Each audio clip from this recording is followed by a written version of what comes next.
Australian mother of two, Erin Patterson, killed her estranged husband's parents and his aunt and hospitalized his uncle, all with a meal of beef Wellington containing toxic death cap mushrooms.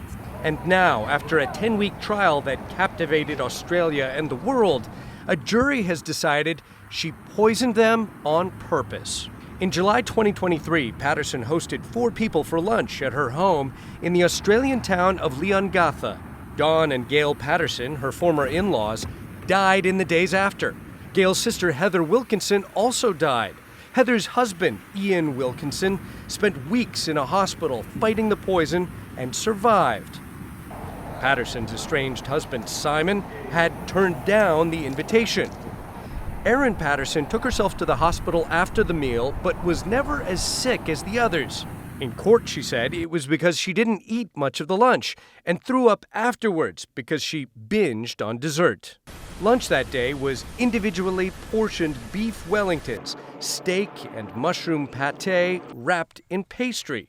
Patterson says she flavored the food with dried mushrooms, which she thought had come from a grocer, but might have collected and dehydrated herself as part of her hobby of picking wild mushrooms. The dehydrator machine was later found in a dumpster, with Patterson's fingerprints and traces of the death caps inside. Patterson admitted she had disposed of it in a panic and lied to police about ever owning it.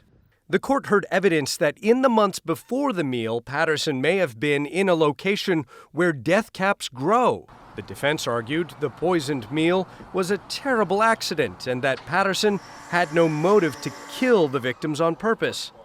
Ultimately, prosecutors were able to convince the jury with their argument that Patterson purposely hunted for death caps and then cooked them with the intention to kill her children's only grandparents and her ex-husband's aunt and uncle.